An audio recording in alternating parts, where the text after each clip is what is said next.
So that's one of the key reasons we need to build a more intergenerational feminist movement. I think a good way to understand the way women experience the world is through an analogy that I'm borrowing and adapting from Melissa Harris Perry's book, Sister Citizen. It's what she calls the crooked room.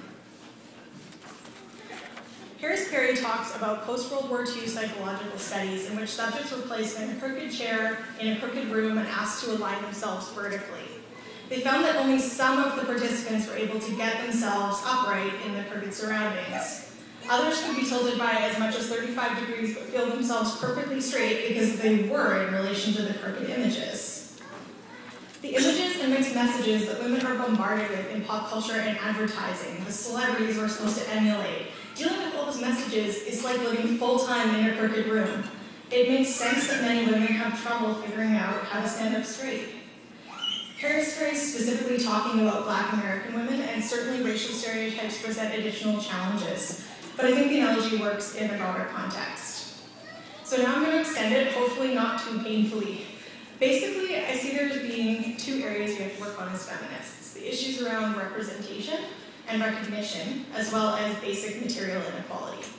So the first area includes anything that calls out the fact that women are in a crooked room or tries to help give them the tools to stand up straight in that environment.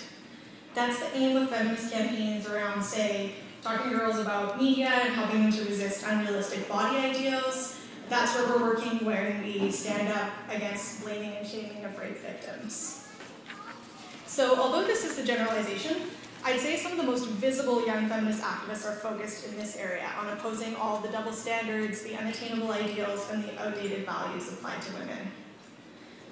So I'll just digress for a second. The main criticism I've heard about young feminists today, other than the mistaken belief that there are no young feminists, more on that later, is an argument that we're building a movement that's too individualistic and based on personal choice rather than collective action. So, for example, one small offshoot of modern feminism is known as cupcake feminism or girly feminism. I actually made a series about this for a YouTube series called Feminism FAQs. And basically, girly feminism is a term that refers to a group of mostly younger women who embrace feminist politics at the same time as traditionally feminine or girly pastimes. It's by no means the majority of younger feminists, but it's a very visible group. And part of girly feminism is reclaiming traditional elements of women's lives that have been devalued, such as cooking, crafting, and knitting. Many young feminists see this as exercising their power. They know they don't have to do these things, but they're making a free choice to take up these hobbies because they enjoy them. And for some, that in itself is a feminist act. For others like me, I like cooking and crafting, but I don't see it as particularly related to my feminist activism. I'm just happy I have the privilege to do those things when I choose to. For me, baking cupcakes doesn't make you less of a feminist, but nor is it sufficient to qualify as activism in and of itself. But say you're someone who cut their teeth in the second wave feminist movement in the 60s and 70s. If you see some young feminists visibly embracing these traditional feminine pastimes, maybe it seems frivolous. I can see how some might even see it as an abandonment of the principle that the personal is political. It could feel like younger women can't see how hard their foremothers fought to not be forced into those domestic roles. It's an unstated question. Why are you holding a feminist knitting circle and analyzing the messages in TV shows when women still don't make the same wages as men? When they hold less than 30% of the seats in Parliament? When there are more than 600 missing and murdered Aboriginal women in this country? Basically, so what if you're standing up straight? The room is still crooked. The playing field isn't level. So this is the second area, and it's where the labor movement really comes in. Fighting for material advancements is a role labor's always played in the women's movement, from the textile workers' strikes in the 1910s to today. It's a crucial role, and it needs to continue.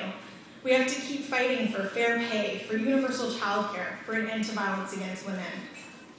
We also have to continue to support women in their struggles in the workplace. Even among organized workers, we know there are gender inequalities around work. We haven't done away with sexual harassment for our members, and fields dominated by women, like social work, are significantly undervalued compared to fields that require the same level of education but are dominated by men.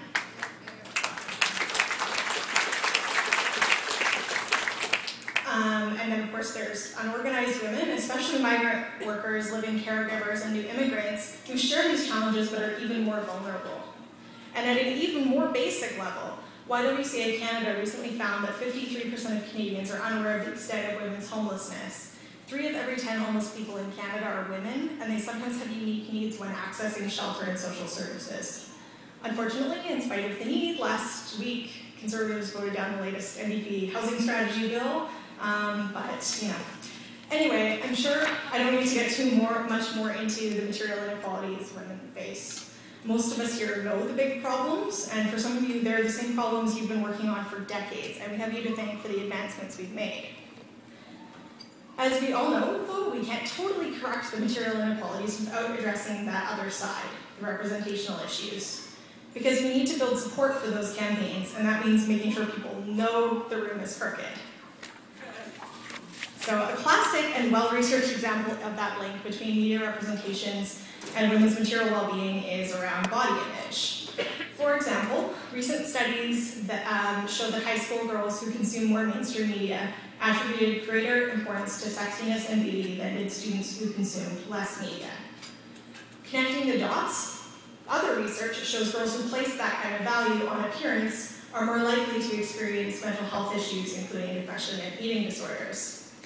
A Girls Action Foundation report came out last week, and it found that 1 in 7 Ontario teen girls believe, quote, she does not have much to be proud of, and that she can't do anything right.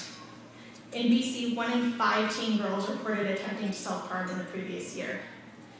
Mental and physical health issues make it harder to participate fully in school and work and to reach your full potential. So even just by living in this media landscape, without experiencing poverty or racism or colonialism or any other type of discrimination, it's going to be harder for you to get to a place that's really equal. And that goes fundamentally back to the media and those basic insidious sexist messages I was just talking about. Another example of that connection is women in politics. Ultimately, it's going to be harder to convince women to take the step to run if they look in the media and see the way that women politicians are regularly treated. The less women who run, the less women get elected, the less young women and girls see role models in those areas, the less they consider politics a viable path for themselves. On my blog, I've started a series of personal reflections from contributors called My Reality. These are posts by, there are posts by young women who have suffered rape or domestic abuse, and women sharing stories of taking charge and standing up for themselves against the restrictive roles prescribed to them by society. I see it as a continuation of the 60s and 70s consciousness-raising feminist groups. Even now, it's just as important to hear these stories and for people to get strength from them. So dealing with material and representational issues can be complementary. So we face these big challenges. How do we work together across generations to tackle them? So first, I think mentorship is absolutely crucial. I was so lucky to get to work for 3 amazing feminist elected officials, Penny Pretty, Jen McGinn, and Dawn Black. And that really deepened my appreciation of past feminist work and the context we live in today.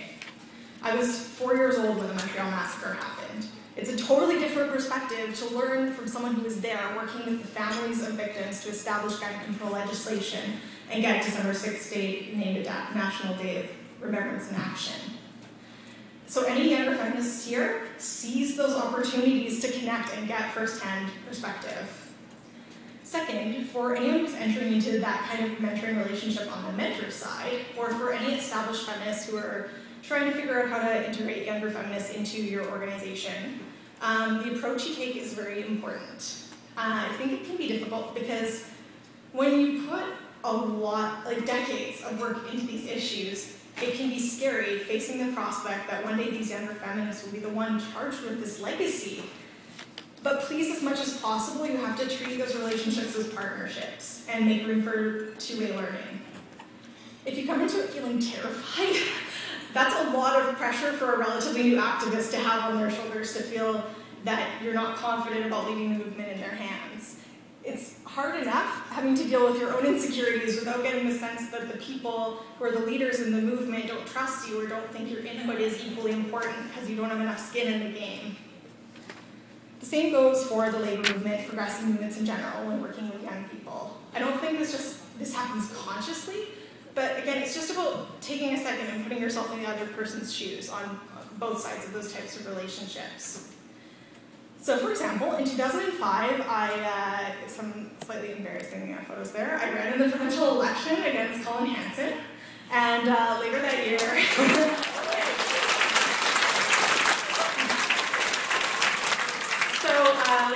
I became the chair of the MP Women's Rights Committee. 4 years later, I was still getting people asking me if I was at an event because my parents were active in the party or my boyfriend brought me. The other pet peeve I developed was when in group discussions someone would say, "Where are all the young people? Why aren't they here?" Like in this accusing tone, like somehow I was supposed to have some key to the mysteries of my generation, and why was I doing my responsibility to bring all the other young people to the table? So, I mean, imagine you're a feminist union activist and you're in a meeting with a group of guys and one of them says, "Where are all the other women?" and looks at you for the answers. You'd be the first person to say, look at the institution and whether there are systemic barriers preventing these underrepresented groups from participating. Same goes for you.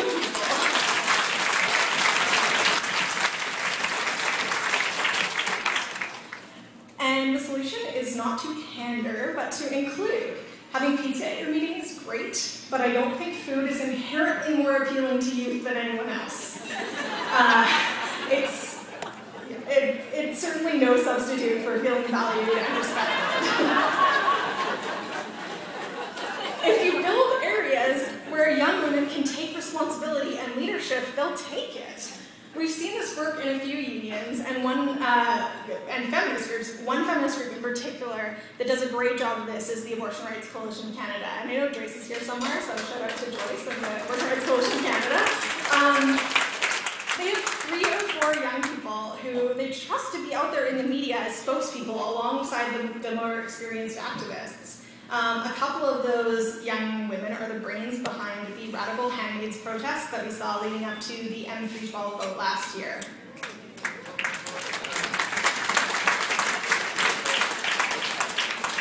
So to wrap up, I just wanted to share a couple more examples of young women taking on some really cool and innovative projects, because I don't want anyone to leave here thinking still that there are no young women feminists. First, Emily May. In 2005, Emily May started Hollowback, an organization that allows people to use mobile phones to share their experiences of street harassment online. She was inspired by the case of a woman named Tao Nguyen who was riding the subway to work in New York when she saw a man publicly masturbating.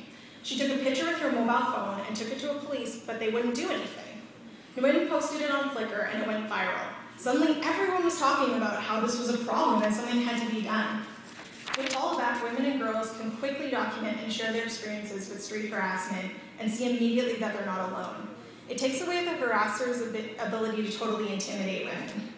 Now they have over 200 of what they call site leaders who are taking charge spreading the movement in their own communities, and 75% of those people are under 30. Same issue, but on the other side of the world, Nahal Saad Zagul is taking on street harassment in Cairo.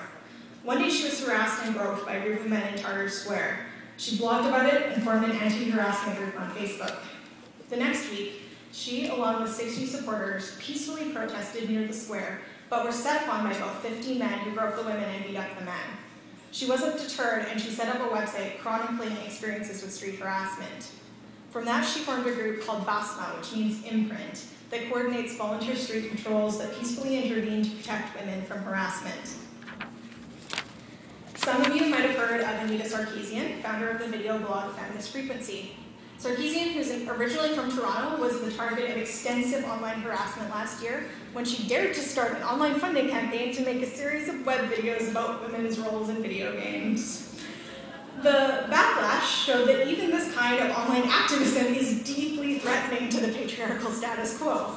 Anita received death threats, and her website, Wikipedia profile, and Facebook page were hacked and defaced. But she refused to back down, and her project got $150,000, 25 times what she had asked for, as people showed their support. She's also very generous with her time, giving advice to feminists like me who like to get more information on making web videos. Closer to home, there's no way I can name all the young women doing amazing things, even just in our movement. But I just wanted to give a little shout out to Zainab Glayam. So So Zainab, I don't know if she's here, but she started a job at YVR as a security screener and immediately got involved in the union. She became recording secretary of her local and has taken part in organizing drives across Canada for screeners and baggage handlers. She's now the co-chair of the BC Fedman Workers Committee, and she gave an amazing speech about women's right to choose at the M312 rally last year in Vancouver. So there are so many more examples, and overall I'm just incredibly optimistic about what we can achieve, especially if we work together, bridging across generations. There's a shared responsibility for the challenges facing our movement, and that will involve all of us listening and learning. So, just to conclude, for the record, my boyfriend is here tonight, but I brought him.